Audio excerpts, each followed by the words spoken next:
Can Michael Saylor's Bitcoin strategy end our bull market?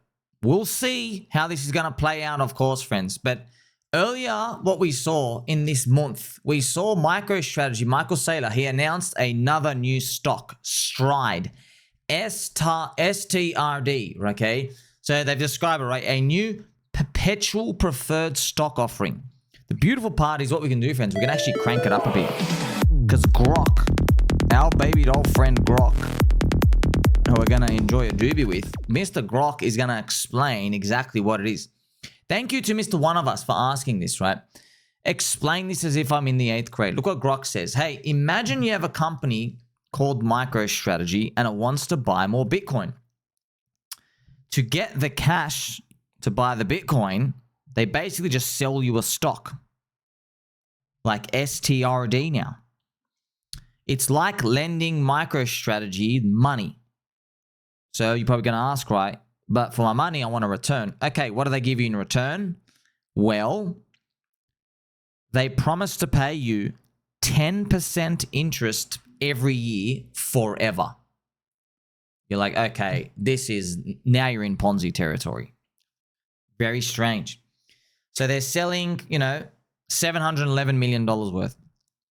Now, off the cuff, they probably assume why it's going to work is they assume that because Bitcoin's growth rate every 4 years is high, it should be able to sustain itself. Remember, friends, I always show you this chart. We go halvening to halvening, all right? So the vertical lines are each Bitcoin halvening, and this number is the price appreciation per year to the next halvening. So this was 165%. So if you hold Bitcoin, you bought Bitcoin in 2012, Nov, you actually got 2.6x on your money every year for 4 years. 2.6x, 2.6x, That's wild, hey? That's big. Now you have the next one. This one became 96%. It was about a 2x. So if you bought Bitcoin in July of 2016, and you held for 4 years, right, to 2020, every year you got a 2x, 2x, 2x, 2x, 2x, okay? And now we've seen 67%, all right? So we don't know what our one's going to be. So what's the year price growth rate going to be from Bitcoin of April 2024 to whenever it is in February 2028? What's it going to be? Well, I've just guessed. I just put like 40%, which is actually quite conservative. But if you're curious, what number does that land at? It's about $250,000, okay? So that's why I guess, see those growth rates? They're way higher than 10%. So I guess that's why Michael Chad Saylor believes 10% is going to offer you perpetually the 10% money because it should be able to be covered from the BTC as long as it keeps going up. And Grok even says why it's cool. This stock gives steady money to investors like a savings account, and it helps MicroStrategy buy more Bitcoin without giving away control of the company. Why it's risky. They have to pay $85 million a year in interest, which is tough if Bitcoin's price drops. Some think it's a big gamble. Now, interestingly enough, we have another gentle sir, Mr. Gwapski, asking Grok, explain to me how MicroStrategy is not a Ponzi scheme. If they have done nothing but lose money every year, every quarter. So it's interesting, yeah, which they have. So how are they not a Ponzi scheme? The only way they have is paying their interest on loans by taking on more debt from new investors. So that's why Mr. Gwapski's saying, hey man, you're a fading company. The only way you can pay off people is to get new loans to pay off. How's that not a Ponzi scheme? Okay. Then you have Grok saying, they say MicroStrategy strategy isn't a Ponzi. So here's the thing what I'll tell you firstly, friends. Ponzi is a good word to test yourself, to see whether the asset you're dealing with, whether it can drop fast and stay there or not. Just think about that. You should have that fear that anything you own can drop fast. If you have no fear, be careful. Okay? So everybody always says, no, it's not a Ponzi, not a Ponzi, not a Ponzi. It's a meme word now, but you gotta think about what you're actually doing here. Yeah. So Grok says, MicroStrategy strategy isn't a Ponzi. It holds real Bitcoin and it operates transparently, unlike fraudulent schemes with no assets. But it says it has $8 billion of debt it's got consistent losses, $5 million in 2024, which are raising concerns. If the funds Bitcoin buys with new debt,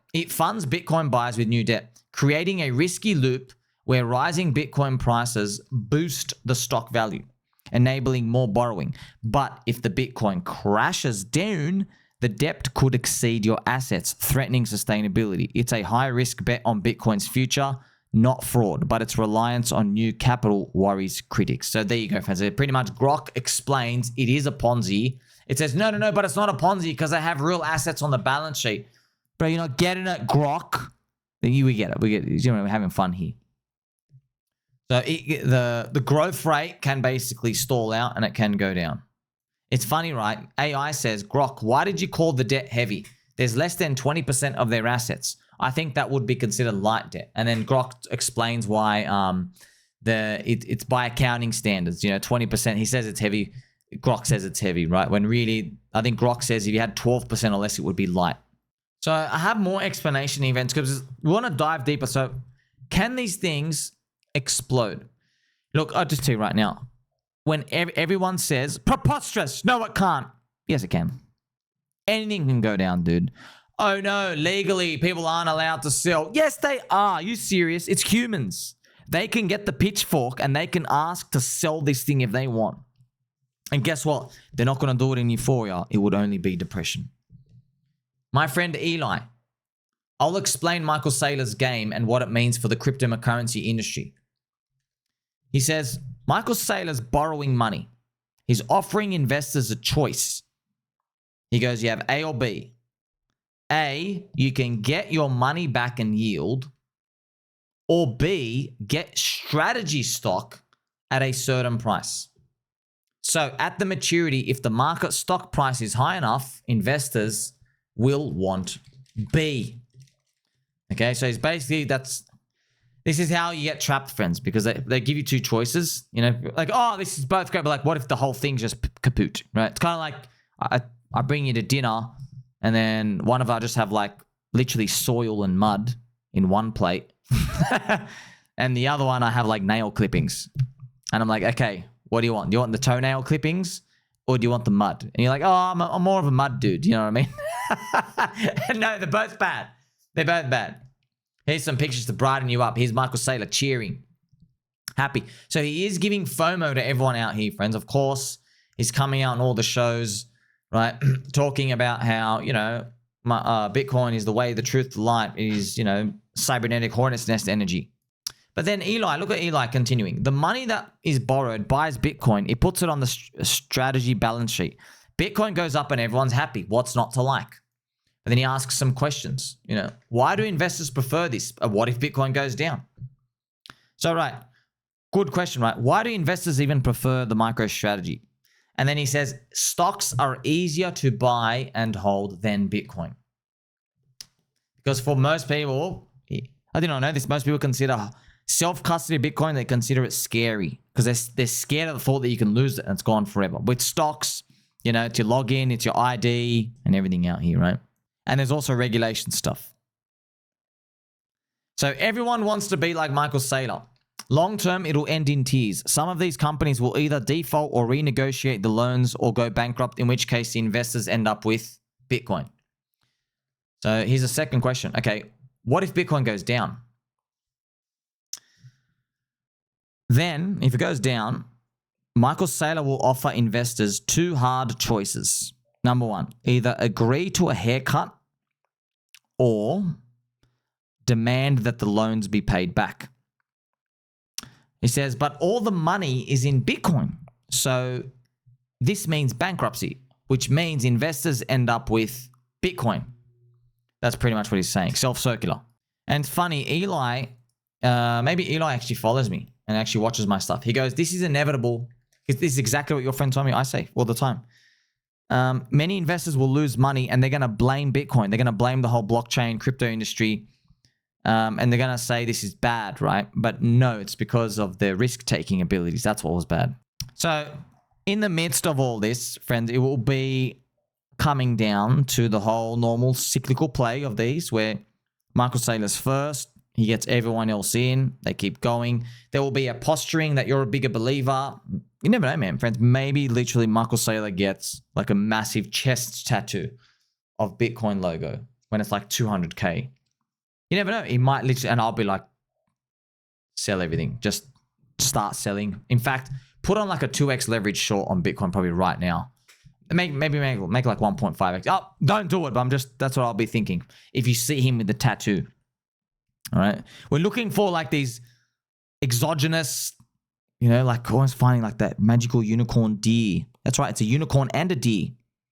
The bushes, it moves on by. You know, that magical, like the hunter just seeing the wild animal crossing there. That's what we're looking for. But we are nowhere near there yet. Nowhere near. Bitcoin, Nakamoto, 21, MicroStrategy. So that's it, friends. They're all what we call the Bitcoin treasuries, right? And I want you to just, we know about this game now, okay? So, you know, Michael Saylor, MicroStrategy, right? It does eventually end in tears, but we got to have this approach, right? Crypto's only like 3.5 trillion, whatever it is. We're playing for 10 trillion. I don't think it's at bubble levels yet. We've got to get the growth part. We've got to start pricing in the future. We haven't priced in crypto for the future. I mean, think about this. Look at the price levels today. Do you honestly think we are pricing in 2029?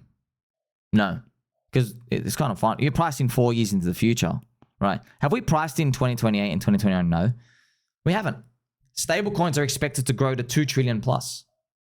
We have not priced those in. You know, when we start getting there, we can start reevaluating the field out here. So let me know what you think, friends, about the dangerous Bitcoin leverage. It is super dangerous, right? Because they refuse to touch an altcoin in the market because of whatever reasons. Oh, I'm scared of custody or whatever, which I think is bullocks. They're just chasing green candles. And they're basically just dangerously leverage borrowing into one vehicle out here, right? So you got to think about the market will resolve itself, okay? And you and I have been waiting a very long time for that. Like, subscribe, belly button, all. Catch you soon.